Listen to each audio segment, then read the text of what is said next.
मित्रों, हम एक ऐसी चर्चा करने जा रहे हैं जिसको यदि आप ध्यान पूर्वक सुनते हैं तो आपको एक अलग ही आनंद प्राप्त होगा और आप अपने भविष्य निर्माण का स्वयं निर्णय लेने योग्य बन जाएंगे।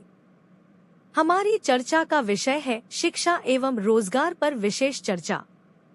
तो चलते हैं अपने चर्चा के विषय पर। वर्तमान समय सूचना एवं प्रौद्योगिकी का है और हमारे समक्ष बहुत सारे विकल्प उपलब्ध हो चुके हैं जिनकी सहायता से हम कम समय में अधिक कार्यों को परिणाम दे सकते हैं। 21वीं सदी में यदि किसी क्षेत्र में विशेष परिवर्तन तीव्र गति से हुआ है तो वह है सूचनाओं के संग्रह एवं उनके उपयोग का।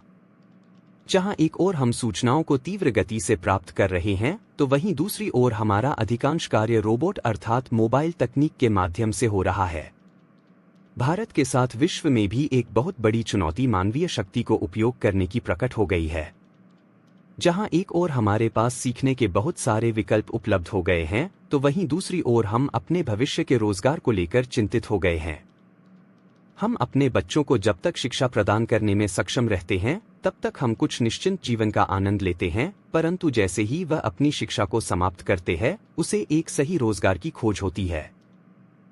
यदि हमारे शिशु मेधावी होते हैं तो उनके थोड़े से प्रयास से ही उनको इच्छित रोजगार प्राप्त हो जाता है, परंतु अधिकांश बच्चों को अपनी शिक्षा प्राप्ति के उपरांत अपने रोजगार के लिए संघर्ष करना पड़ता है। हमारे देश में विशेष तौर पर इच्छित रोजगार की प्राप्ति के लिए अधिकांश युवा एक लंबी समय अवधि तक किसी न किसी पाठ्यक्रम से जुड़े रहते हैं, जिसके लिए वे बड़ी धनराशि का व्यय भी करते हैं, परंतु अपना बहुमूल्य समय एवं धन व्यय करने के उपरांत भी वे अपने इच्छित व्यवसाय से दूर ही रहते हैं। सही रोजगार की प्राप्ति न होने के कारण वर्तमान समय में हमारे युवाओं का जीवन बहुत देर से प्रारंभ होने लगा है और उनके भविष्य के लिए उनको भी चिंता होने लगी है। आज हमारे देश को आवश्यकता है कि सरकारी तंत्र न केवल शिक्षा नीति में परिवर्तन करे अपितु रोजगार के लिए भी नवीन अवसर उपलब्ध कराए। हमारे देश की केंद्र एवं राज्य सरकारों के पास वर्तमान में यह जानकारी नहीं है कि कितने छात्रों ने किस स्तर तक की शिक्षा ग्रहण की है और साथ ही यह भी सूचना उपलब्ध नहीं है कि वर्तमान में हमारे देश के युवा किस क्षेत्र में अपनी सेवाओं को प्रदान कर रहे हैं। हमारे देश में कुछ अति प्रतिष्ठित संस्थानों के पास भी यह सूचना उपलब्ध नहीं है कि उनके द्वारा प्राप्त छात्र वर्तमान में क्या कर रहे हैं। इसके अतिरिक्त सामान्य श्रेणी के संस्थानों से शिक्षा ग्रहण करने के उपरांत छात्रों के विषय में तो हम बात ही क्या करें। एक लंबे समय से हमारे देश की सरकार के पास रोजगार के लिए विकल्प नहीं है और जो है वह भी धीरे धीरे सिमटते जा रहे हैं। इसका केवल एक ही कारण है कि हमारे देश की शिक्षा व्यवस्था का अधिकांश भाग निजी हाथों में है और सरकारी स्तर पर भी इसमें उदासीनता ही प्रकट होती है। जिस देश की शिक्षा व्यवस्था सुचारू रूप से नहीं चल रही होती है तो उस देश का भविष्य अंधकार में ही प्रतीत होता है। वर्तमान में शिक्षा को न केवल सही अर्थों में समझने की आवश्यकता है अपितु उसके प्रति भविष्य की योजनाओं को समय रहते बनाने की आवश्यकता भी है। हमारे देश की वर्तमान केंद्र सरकार बहुत अच्छा कार्य कर रही है, परंतु उसके उपरांत भी देश का एक बड़ा वर्ग इच्छित रोजगार से वंचित है।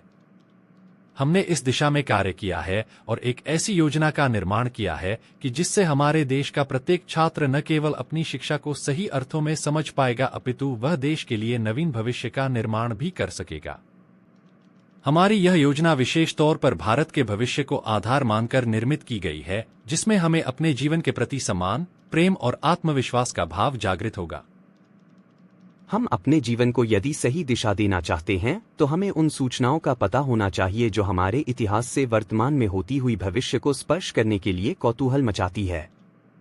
परंतु ऐसा होना वर्तमान में कुछ कठिन सा कार्य हो गया है क्योंकि हमारे पाठ्यक्रमों से इस विषय को हटा दिया गया है जिसके माध्यम से हमें यह ज्ञान मिल सके। परंतु वर्तमान समय में हम सूचना के एक ऐसे युग में प्रवेश कर चुके हैं जिसके आधार पर हम जो चाहें वह समाज से प्राप्त कर सकते हैं और साथ ही हम अपने पास उपलब्ध सूचनाओं को समाज के साथ साझा कर सकते हैं। सूचना और प्रौद्योगिकी के इस युग में हमारे लिए जहां एक ओर भौतिक कार्यों को करने की आवश्यकता कम होती चली जा रही है तो वहीं दूसरी ओर रोजगार की समस्या भी बढ़ती जा रही है, क्योंकि हमारे देश में अधिकांश कार्य एक लंबी समय अवधि से भौतिक बल से किया जाता रहा है और समय के बदलते परिवेश में हमें ढलने नहीं दिया गया है। इसलिए वर्तमान समय में हम रोजगार के एक भयानक संकट से गुजर रहे हैं। परंतु यदि आपको यह पता चल जाए कि वर्तमान समय में धन अर्जित करना बहुत सरल हो चुका है, तो आप अचरज में आ सकते हैं। जी हाँ, आपने सही सुना। वर्तमान में आप रोजगार के बिना ही बहुत सरलता से अपनी आवश्यकता के अनुसार धन अर्जित कर सकते हैं। आपको केवल उस कौशल को सीखना होगा जिसकी मांग आज पूरे विश्व काय हो गई है।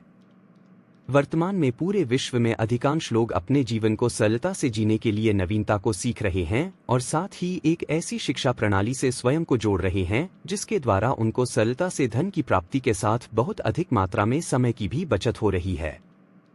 यदि बहुत सरल शब्दों में आपसे यह कहा जाए कि आप स्वयं को समझने के साथ ही समाज को समझें और वह कार्य करें जो आपके पास विशेष है, तो आपको बहुत अच्छा लगेगा। ऐसा करने के साथ ही आपको बाजार को अपना मित्र बनाना होगा, जिससे आप न केवल अपनी आवश्यकता की वस्तुओं को प्राप्त कर सकें, अपितु बाजार से धन भी अर्जित कर सकें। अर्थात बदलते हुए विश्व का बदलता हुआ रोजगार का ढांचा जो हमें एक ऐसी शिक्षा प्रणाली से जोड़ने का कार्य करेगा जिससे हम अपने भविष्य के प्रति पूर्ण रूप से निश्चिंत हो सकते हैं। आपको केवल एक बात ही ध्यान में रखनी होगी कि यदि अभी भी हम अधिक सोचते रहेंगे तो भविष्य हमको सोचने का अवसर भी नहीं प्रदान करेगा। तो हम अपने दोनों हाथों को फैलाकर आपका स्वागत कर रहे हैं कि आइए और इस नई शिक्षा प्रणाली से जुड़कर अपने जीवन को आनंद से व्यतीत करने का सरल मार्ग प्राप्त करें।